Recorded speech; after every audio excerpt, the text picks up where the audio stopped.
로마서 4장 1절부터 3절의 말씀을 보겠습니다.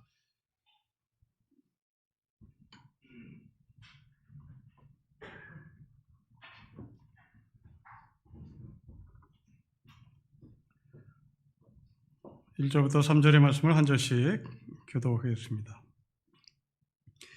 그런즉 육신으로 우리 조상인 아브라함이 무엇을 얻었다 하리요?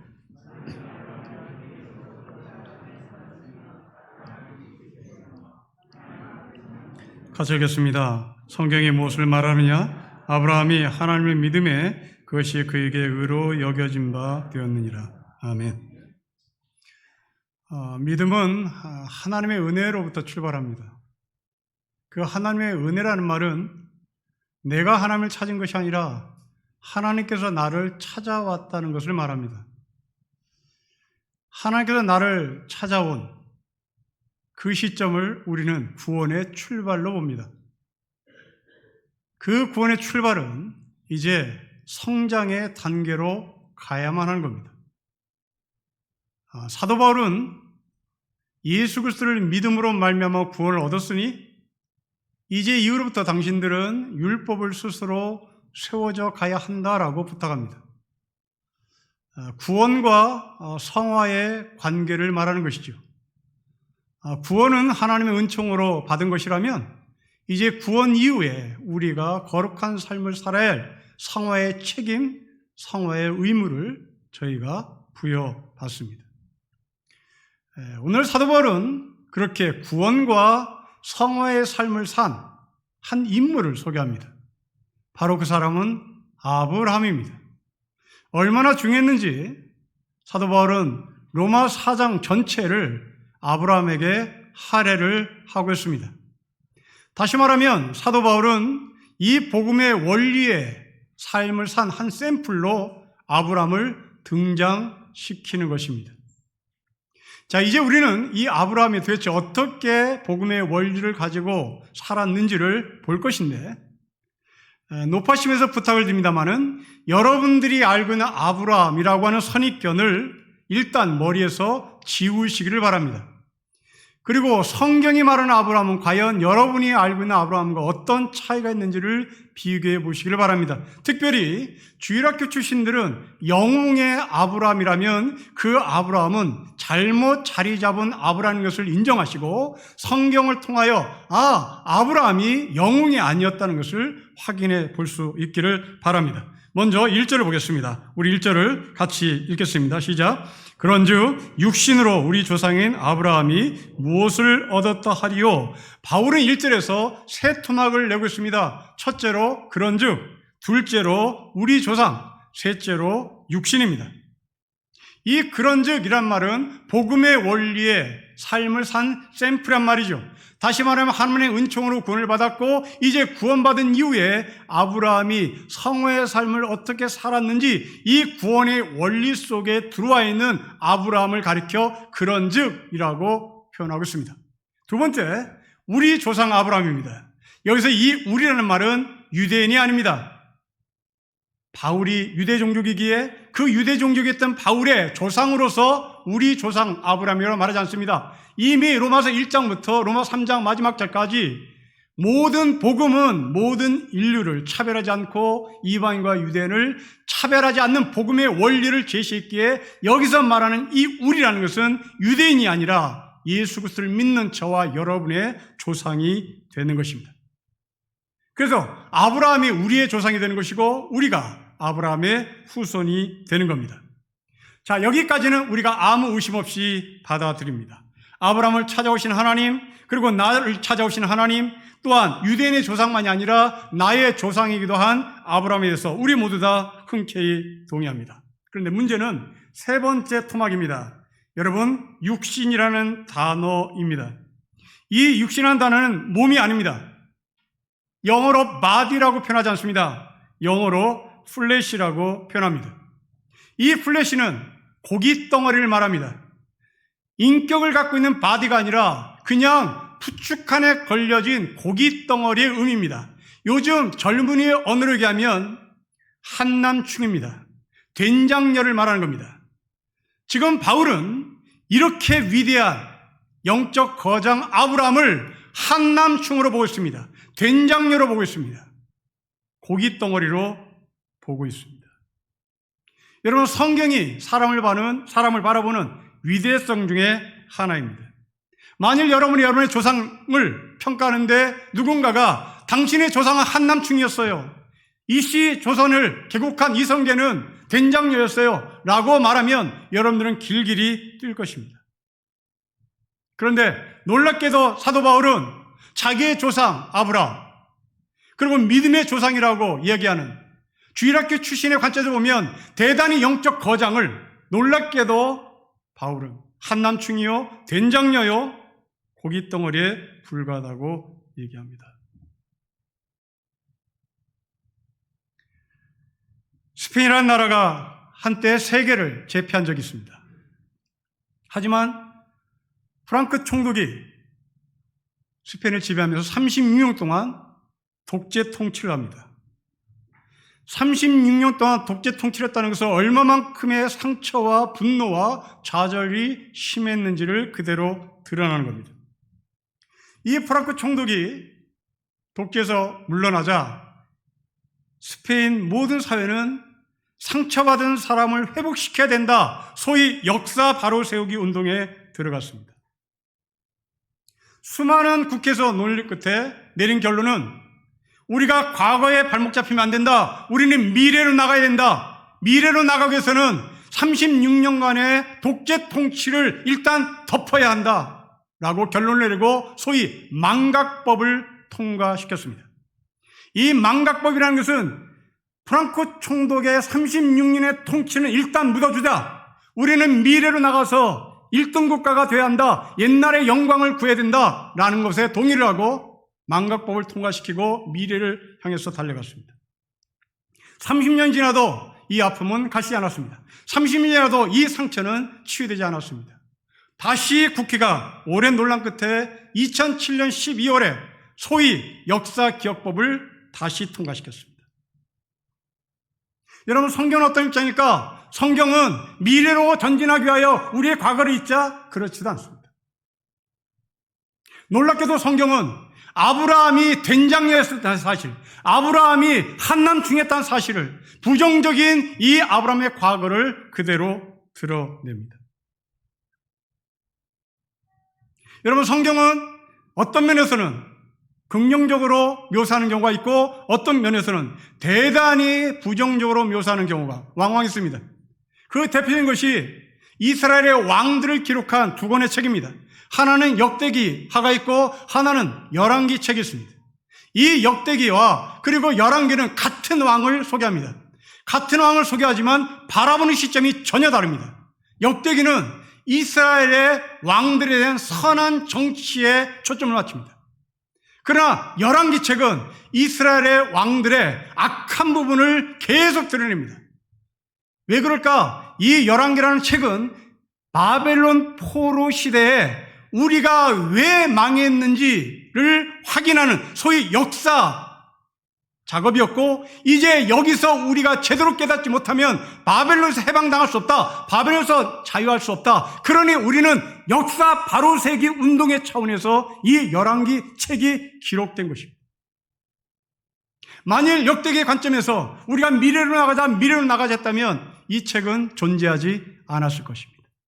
바벨론에서 해방될 수 있는 유일한 길, 그것은 역사 청산이었던 겁니다. 과거의 나쁜 기억을 우리는 교훈 삼아 앞으로 나갈 길을 제시받기를 원했던 것입니다. 그 중에 한 사람을 소개합니다. 요아스라는 왕입니다. 7살 때 왕이 되었습니다. 40년을 통치했습니다. 남유다 왕입니다. 7살 때 왕이 돼서 남유다를 40년 통치했다면 이 사람은 대단히 유능한 리더십을 가진 사람이라고 인정할 수밖에 없습니다. 그런데 이 사람이 7살 때부터 어떻게 그러면 정치를 펼칠 수 있었을까? 이 사람 뒤에는 후견이 있었습니다. 태어나자마자 핏덩어리를 데리고 양육해줬던 대제사장 여호야다라는 사람이 있습니다. 이 여호야다가 요아스를 지혜롭게 양육하고 잘 키웁니다. 그리고 왕으로 등극을 시킵니다. 왕이 된 이 요아스는 100년 된 솔로몬 성전을 청소하기 시작합니다. 왜냐하면 30년 이상 그 100년 된 솔로몬 성전에 우상과 그리고 산당들이 넘쳐났기 때문입니다. 소위 사회개혁에 들어간 겁니다. 이 사회개혁에 들어간 요아스의 명령에 사람들은 따르지 않습니다. 그럼에도 불구하고 요아스는 끈질기게 그것을 관철해 냅니다. 뒤에는 후견인 대제사장 여호야다가 있었기 때문입니다. 그러나 이제 이 여호야다가 나이가 들어 세상을 떠났습니다. 요시야는, 이 요아스는 다시 남유다의 우상숭배로 빠져버립니다. 완전 개혁을 못합니다. 보다 못한 이 대제사장 여호와의 아들 스가랴가 요아스에게 정치를 제대로 하라고 일갈합니다. 이 스가랴는 요아스와 1살 때부터 같은 방에서 같이 밥을 먹으며 함께 자라난 형제 같은 관계입니다. 그러나 요아스는 스가랴의 말을 듣지 않습니다. 스가랴를 성전 뜰 안으로 끌고 와서 돌로 쳐 죽입니다. 성경이 말하는 관점입니다. 여러분, 우리 개인도 마찬가지입니다. 여러분 개인의 그 암흑한 상처, 그 상처가 여러분들의 발목을 잡을 것이라고 생각하는데 반드시 그렇지만 않습니다. 정신분석학자나 정신과 의사들이 하는 얘기입니다. 우울증, 조울증, 정신병을 잘 고쳐놨더니 자살하는 사람이 상당수가 있다는 통계를 보여줍니다. 왜? 그 사람은 그 우울증을 붙잡고 살아갈 삶의 의미가 있었던 겁니다. 이것이 자기의 삶을 지탱하는 힘이었던 겁니다. 그런데 그 지탱할 힘이 사라지자 이 사람은 삶의 의미를 느끼지 못하고 자살하는 사례가 정말 많으니 우리가 갖고 있는 이 부정적인 경험, 부정적인 기억은 결코 나를 쓰러뜨리는 나쁜 기제로 사용한 것이 아니다라고 결론을 내립니다. 여러분, 이것은 사실입니다. 우리나라의 보릿고개의 기억, 그 보릿고개의 기억이 우리를 버티는 힘이 되는 겁니다. 그 보릿고개의 기억이 우리의 발목을 잡지는 않습니다. 그 보릿고개의 기억이 우리를 더 성실하게 만드는 힘은 되는 것이지 그것이 나를 망하겠다라고 말하지는 않습니다. 여러분의 아버지 부정적인 인상, 여러분 어머니에 대한 부정적인 인상, 그것이 여러분의 발목을 결코 잡는다고 단언할 수는 없습니다. 그런 아버지 어머니가 계시기에 여러분들이 버티는 힘이 생겼을지도 모릅니다. 그런 아버지 어머니가 계시지 않았다면 여러분들은 버틸 능력이 없이 그냥 꼬꾸라졌을지도 모릅니다. 성경은 늘 긍정만 보면서 우리 앞길을 제시하지 않습니다. 우리의 부정적인 과거도 우리의 삶을 지탱하는 힘이 될 수 있다는 것을 확인시켜 주는 겁니다. 자, 그럼 이제부터 이 바울의 말을 따라가며 정말 한남충이었던 이 된장녀였던 아브라함을 어떠한 사람으로 성경은 기록하고 있는지 따라가 보도록 하겠습니다. 여러분 2절 바울의 말씀입니다. 같이 읽겠습니다. 시작. 만일 아브라함이 행위로서 의롭다 하심을 받았으면 자랑할 것이 있으려니와 하나님 앞에는 없느니라. 바울은 아브라함의 행위가 하나님 앞에서 자랑할 것이 없다고 얘기합니다. 자, 우리는 여기서 주일학교 출신들이 갖고 있는 아브라함에 대한 인상이 갈리기 시작합니다. 자, 주일학교 출신들은 아브라함에 대해서 창세기 12장으로부터 출발합니다. 창세기 12장은 우리가 너무나 많이 암송했던 말씀입니다. 너는 너의 본토 친척 아비의 집을 떠나 내가 너에게 지시할 땅으로 가라. 바로 그것이 창세기 12장의 아브라함의 소명입니다. 그럼 우리는 그 아브라함이 창세기 12장의 말씀을 듣고 하나님의 말씀을 듣고 순종하고 따라갔다라고 배웠습니다. 그래서 영웅이 되는 겁니다. 그러나 성경은 그렇게 말하지 않습니다. 아브라함에 대한 소개는 창세기 12장에 나오지 않습니다. 아브라함에 대한 소개는 바로 창세기 앞 11장 31절 32절에 나옵니다. 창세기 11장 31절 32절에 아브라함의 족보가 나옵니다. 아브라함의 아버지인 데라였습니다. 그 데라는 갈대아 우르 땅에 살고 있었습니다. 그 갈대아 우르 땅은 달신을 섬기는 지역이었습니다. 달신을 섬기는 지역에서 아브라함의 아버지 데라는 우상을 만드는 대장장이었습니다. 우상을 만드는 대장장이었다면 이 사람은 기득권자요, 중산층 이상이요, 대단히 큰 부자였다는 얘기입니다. 그렇다면 아브라함이 70세 정도의 하나님의 부르심을 받았다면 아브라함은 그 전까지 부잣집 도련님으로 손에 물 안 묻히고 살았다는 얘기입니다.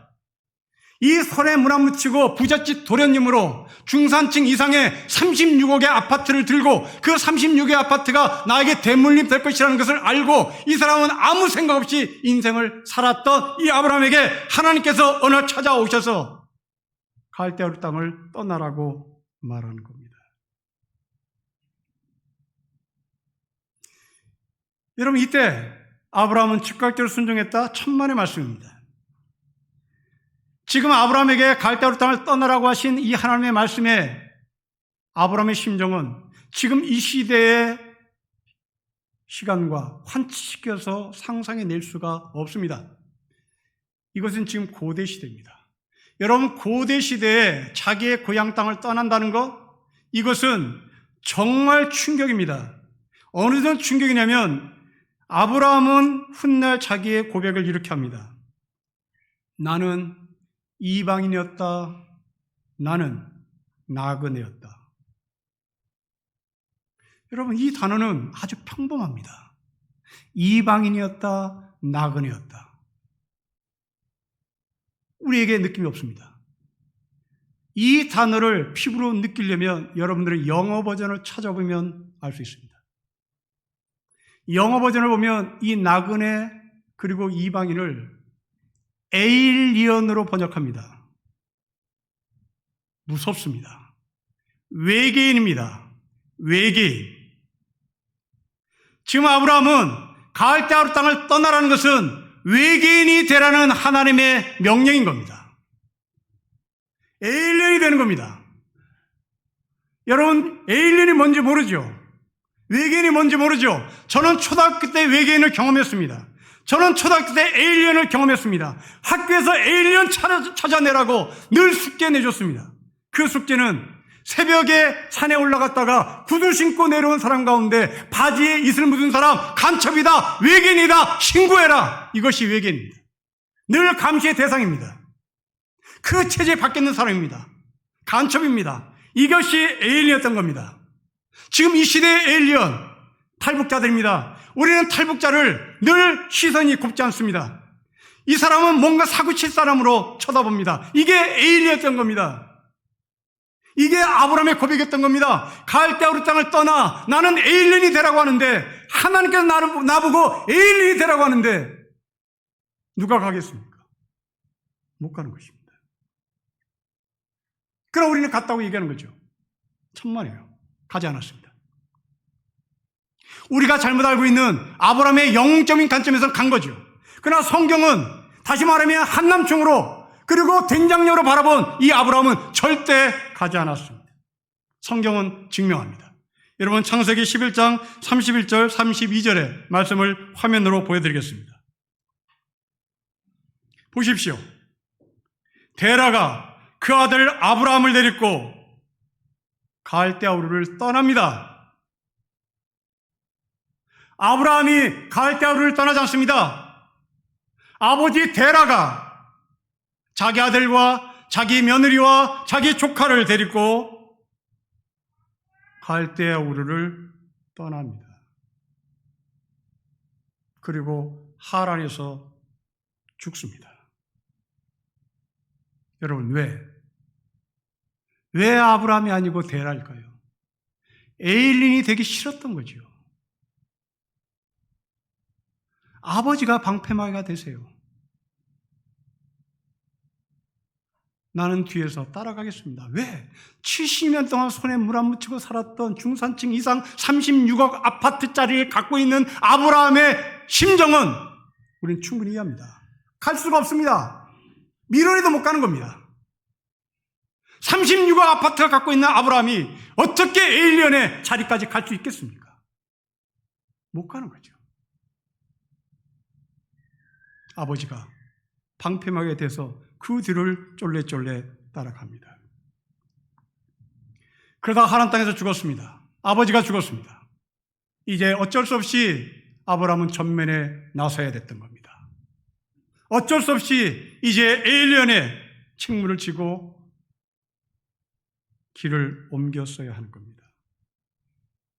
이때 하나님은 다시 아브라함에게 말합니다. 내가 너에게 지시할 땅으로 가라. 저는 이것을 창세기 12장 1절로 보는 겁니다. 그 창세기 12장 1절을 통해서 이제 아브라함은 에일련의 책무를 지고 에일련의 운명을 지고 하란 땅을 떠납니다. 그러나 그 여정은 만만치 않았던 것 같습니다. 여러분 창세기 12장 5절의 말씀을 화면으로 보십시오. 아브라함의 여정의 마지막 종착역을 성경은 마침내 가나안 땅에 도착했다고 표현합니다. 여러분 마침내라는 단어 속에 포함된 수많은 우여곡절들을 나열해 보십시오. 내가 꼭 에일린이 되어야 되나? 내가 외계인이 되어야 되나? 내가 이방인이 되어야 되나? 자기의 내적인 갈등이 있었을 것입니다. 식구들은 가자 말자 싸웠을 것입니다. 외부에서 들짐승들이 날짐승들이 공격해 왔을 것입니다. 이것이 마침내입니다. 우리의 삶입니다. 여러분들이 여기까지 오는 동안 여러분 내적 갈등, 부부와의 갈등, 자녀의 갈등, 세상과의 싸움, 여기에서 우리는 물리적인 관점에서 보면 다 쓰러질 수밖에 없는 사람이었을 것입니다. 아브라함도 그랬겠죠. 아브라함 처음부터 가기 싫었던 사람입니다. 가기 싫었던 사람이 억지로 끌려가니 무슨 힘이 있었겠습니까? 무슨 동기부여가 있었겠습니까? 그냥 주저앉고 싶었고 사라지고 싶었겠지요.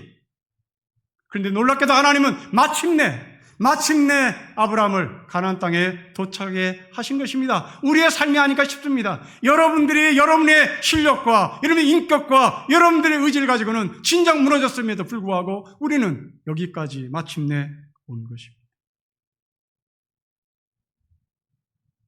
한남충이었고 된장녀였고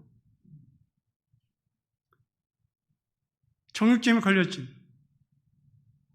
고깃덩어리에 불과한 이 아브라함을 하나님은 간섭하시고 간섭해 오신 것입니다. 스데반도 아브라함을 바라보는 시각이 바울과 동일합니다. 여러분 사도행전 7장 2절부터 4절의 말씀을 화면으로 보십시오. 스데반도 아브라함을 한남충으로 봅니다. 된장녀로 봅니다. 보십시오. 하나님이 아브라함을 거기서 너희가 지금 사는 이 땅으로 옮기셨습니다. 아브라함에 관계없습니다. 주일학교 출신들의 영웅적인 아브라함이 없습니다.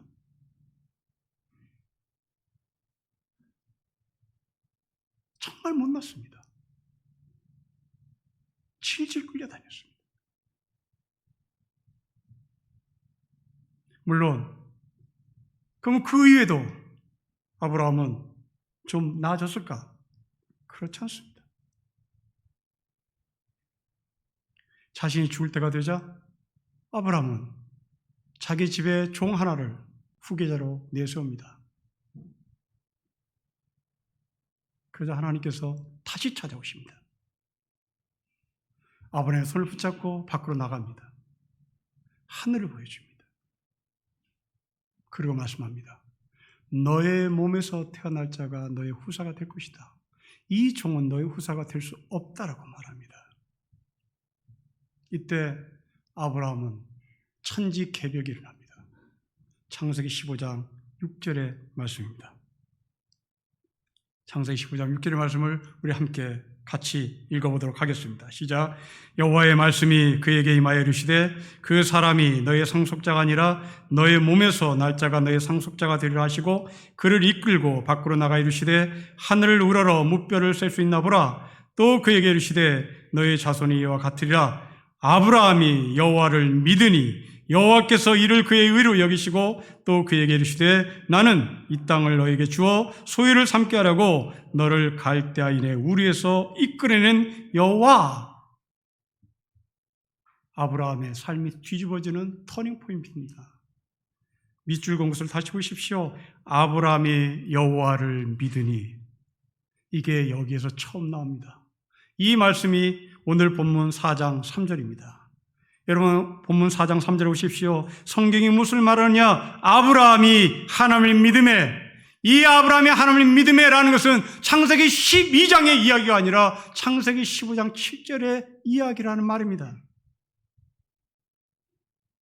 이전까지 한남충으로 살았던, 이전까지 된장녀로 살았던 아브라함이 내가 하나님을 믿습니다 라고 이실 고백하는 천지개벽의 자리가 바로 창세기 15장 7절의 자리입니다.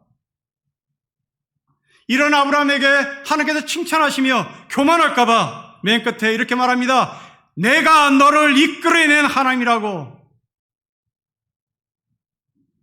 네가 갈대우를 낳은 것이 아니라 내가 너를 이끌어낸 하나님이라고 말합니다. 여러분, 이게 우리입니다. 여러분, 우리는 하나님의 은총이라는 단어도 몰랐습니다. 그러나 마침내 하나님은 우리를 하늘의 약속을 보이셨고, 마침내 하나님은 우리의 입에서 내가 하나님을 믿습니다 라는 고백을 하는 축복의 자리까지 인도하셨습니다. 이것을 이렇게 바울은 합력하여 선우신 하나님이라고 표현합니다. 저는 이 합력하여 선우신 하나님의 고백의, 바울의 고백을 신비라고 말하고 싶습니다. 여러분, 삶은 신비입니다. 삶은 우리의 의도대로 되지 않기 때문입니다. 그런데도 갑니다. 우리의 의도대로 되지 않지만 그래도 갑니다. 지금 아브라함이 자기가 에일론이 되고 싶지 않았으나, 그 삶의 의도대로, 자기의 의도대로 삶이 풀리지 않았으나 어떻게든 갑니다. 그리고 마침내 가나안에 도착합니다. 그리고 마침내 하나님이 자기에게 의롭다라고 여기는, 그리고 자기가 하나님을 믿는다는 그 놀라운 신비의 세계로 아브라함이 가고 있는 겁니다. 여러분, 그렇습니다. 우리가 비록 한남충이고 우리가 비록 된장녀를 할지라도 하나님의 섭리 속에 지금 우리는 어딘가를 가고 있는 겁니다. 그럼 마침내라는 약속을 받은 사람인 겁니다. 더더군다나 나는 하나님을 믿습니다 라는 고백을 할 수 있도록 하나님께서 우리를 이끌 것이기 때문에 그렇습니다. 이제 구원을 받았습니다. 여기까지가 아브라함이 구원을 받은 첫 단계입니다. 이제 바울이 말한 복음의 원리대로 구원 이후의 삶, 율법을 스스로 세워나가는 삶이 요구됩니다. 그렇다면 과연 아브라함은 율법을 스스로 세워나가는 삶을 살았는지가 궁금합니다. 여러분, 착하게 살았을까요? 율법을 지키며 살았을까요? 율법을 세우며 살았을까요? 천만의 말씀입니다. 창세기 15장 7절에서 아브라함은 인생의 터닝포인트를 맞았습니다. 하나님을 믿게 되었습니다. 그런데 놀랍게도 한 장도 넘어가지 못해 창세기 16장에서 아브라함은 하갈을 통하여 아들을 낳고 그 아들을 자기의 후계자로 삼습니다. 여러분, 이게 뭡니까? 아니, 창세기 15장 7절에서 내가 하나님을 믿습니다. 그러면 독수리 날개치며 올라가야 되는 거 아닙니까? 그런데 한 장도 넘어가지 못하고 16장에서 곧바로 하갈의 몸에서 태어난 이스마엘을 자기의 후계자로 삼는 아브라함은 대체 어떻게 받아들여야 된단 말입니까? 그렇습니다. 중생이기 때문에 그렇습니다. 거듭남이기 때문에 그렇습니다. 피덩입니다. 여러분, 우리 예수를 믿고 곧바로 독수리 날개치며 천국을 올라가지 않습니다. 우리는 겨우 피덩이에 불과한 겁니다. 막 태어난 겁니다. 이제 먹어야 되는 겁니다. 이제 기어야 되는 겁니다. 걸어야 되는 겁니다. 뛰어야 되는 겁니다. 한꺼번에 공중으로 날아다닐 수가 없습니다. 아브라함은 그렇게 피덩이로서 젖을 먹고 뒤집고 걷고 뛰기 시작합니다. 이게 믿음의 조상 아브라함입니다. 그렇다면 우리도 이 전체를 밟는다는 얘기입니다. 그렇게 아브라함은 성장합니다. 그 아브라함의 성장의 클라이맥스는 22장에 와서 드러납니다. 이삭을 모리아산에 제물로 바치는 여정입니다. 저는 여기서 아브라함이 이삭을 데리고 모리아산을 가는 과정에 한 구절에 초점을 잡습니다. 이것은 대단히 충격적인 아브라함의 영적 거장의 모습을 우리에게 보여주는 대목이기도 합니다. 여러분 창세기 22장 4절의 말씀을 화면으로 보십시오. 우리 같이 읽겠습니다. 시작. 제3일에 아브라함이 눈을 들어 그곳을 멀리 바라봅니다. 여러분, 제3일이 되자 아브라함은 모리아 산을 바라보기 시작합니다. 그 전까지 아브라함은 누구를 봤다는 얘기입니까? 이삭을 봤다는 얘기입니다. 이삭을 봤다는 얘기는 다리가 후들후들 떨리는 겁니다. 내 손으로 내 아들을 죽여야 되는 비애감. 아비 잘못 만나 너가 죽는구나. 이 부동산 광풍에서 아비 잘못 만나 내가 너에게 집 한 채 못 주는구나. 이게 바로 모리아산으로 가는 후들거림에 이삭을 바라보는 아브라함의 심정이었을 것입니다. 100세 얻은 아들입니다.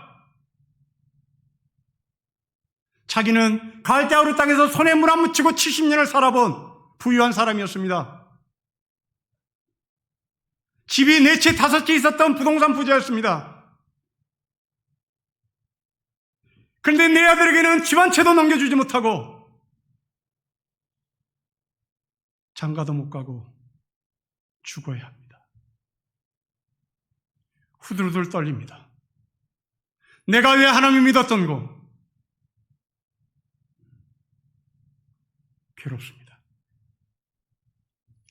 그런데 3일째가 되는 날 놀랍게도 아브라함은 이삭을 보지 않습니다. 아브라함은 산을 봅니다. 여러분, 산이 가지고 있는 의미가 무엇입니까? 어떤 시인이 산에 대해서 글을 썼습니다.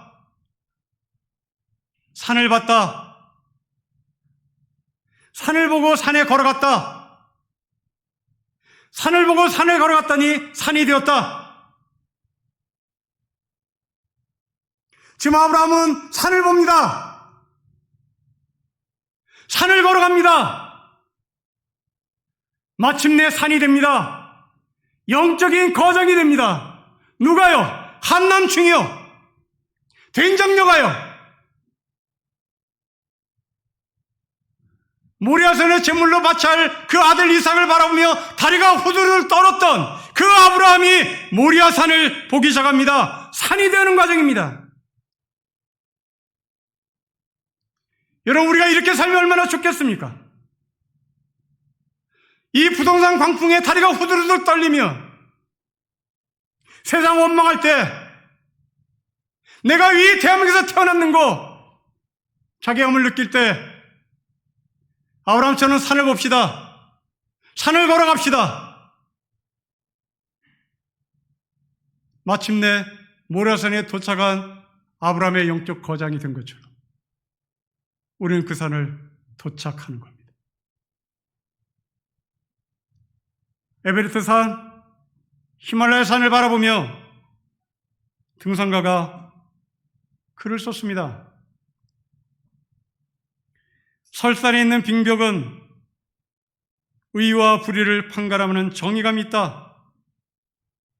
설산에 있는 빙벽은 얼음같이 차가운 참과 거짓을 판가름하는 진리감이 있다. 설산에 있는 빙벽은 생과 죽음을 판가름하는 자비감이 흐른다. 아브라함은 모리아산을 통하여 정의를 받습니다. 진리를 받습니다. 자비를 받습니다. 자기 아내를 누이라고 속였던 거짓말을 받습니다.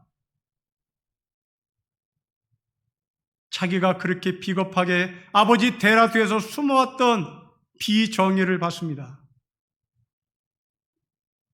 그러 마침내 자기 아들 이삭을 죽여야 할 그 모리아산에 하나님의 예비하신 어린 양 하늘의 자비를 받습니다. 아브라함은 이제 아들을 보지 않습니다. 아브라함은 산을 봅니다. 그만큼 아브라함은 시간이 가면 갈수록 자라고 있었고 성장하고 있었습니다. 마침내 영적 거장으로 우뚝 쓴 것입니다. 우리입니다. 지금 우리도 그렇게 하나님은 간섭하고 계시고 우리를 성장시켜 가고 계십니다. 어느 부부가 신혼여행을 나원자촌이 있는 소록도로 여행을 갔습니다. 점심 12시가 되자 점심 식사를 마친 소록도 나원자들이 예배당으로 모였습니다. 점심 예배를 드리기 위함입니다. 이 부부도 크리스찬이기에 당연히 성경을 들고 예배당에 들어갔습니다. 한 여자 간호사가 책 한 권을 들고 들어와 책상에 앉아 낭독합니다. 이 책이 무슨 책인가 봤더니 마틴 로이드 존스 목사가 쓴 로마서 강의 14권 책을 차근차근 낭독하는 거였습니다. 누가요? 눈이 빠진, 코가 빠진, 손이 문드러진 그들은 모리아산을 보는 중이었습니다. 그들은 모리아산을 보고 있는 겁니다. 그들은 자기의 상처를 보지 않습니다. 그들은 죽을 날을 기다리지 않습니다. 목사도 소화해내기 어렵다는 마틴 로이드 존스의 로마서 강의를 그들은 눈 감으며 듣고 있었습니다. 사랑하는 성도 여러분, 이 한 주간 부동산 광풍 속에 여러분들의 다리는 얼마나 후들거렸습니까? 그러면 온갖 영끌이를 해서 집을 사야 되겠다는 강박감에 한 달을 보냈습니까? 그렇다면 여러분들은 산을 보지 못하는 것입니다. 산을 걸어가지 못하는 것입니다. 산이 될 수가 없는 것입니다. 산은 모든 것을 제압하는 힘이 있습니다. 산은 모든 것을 이깁니다. 3일에 모리아산에 도착한 아브라함의 축복은 하나님의 어린 양이었습니다. 3일에 가나의 혼인잔치의 포도주가 이 세상에서 맛보지 못한 포도주로 나타났습니다. 그 3일 후에 갈보리 언덕에서 예수 그리스도의 십자가는 십자가로 끝난 것이 아니라 부활로 드러났습니다. 이것이 3일입니다. 그렇다면 우리는 결심해야 될 것이 있습니다. 3일을 버티는 겁니다. 그 3일을 견디는 겁니다. 학교 선지자는 우리에게 버티라고 이렇게 말합니다. 여호와가 말한다. 스룹바벨아 스스로 굳세게 할지어다. 여호사닥의 아들 대제사장 여호수아야 스스로 굳세게 할지어다. 여호와의 말이다. 이 땅 모든 백성아 굳세게 하여 일할지어다. 내가 너희와 함께하노라. 만군의 여호와의 말이다. 스스로 굳게 하라. 스스로 굳게 하라. 3일을 버티자. 모리아산을 보자. 모리아산을 걷자. 모리아산에 도착하자. 하나님의 어린 양 예수 그리스도를 만나는 하늘의 약속의 사람인 것을 주 이름으로 축복합니다. 기도하겠습니다. 하나님 아버지, 한남충이었던 아브라함이 영적인 거장이 되는 과정이 어찌 우리하고 이렇게 똑같은지 이제 우리가 차이점을 발견했습니다. 이삭을 바라봤던 아브라함이 모리아산으로 눈을 돌려야 하는데 우리는 여전히 이삭을 바라보며 여전히 부동산 광풍 속에 헤매이고 있고 여전히 우리는 이 땅에 매몰되어 모리아산을 바라지 못하는 우리를 범하고 있는지 점검하겠습니다. 산을 보게 해주십시오. 산을 걷게 해주십시오. 산에 도착하게 해주시고 산이 되게 하여 주십시오. 주 예수 그리스도 이름으로 기도합니다. 아멘.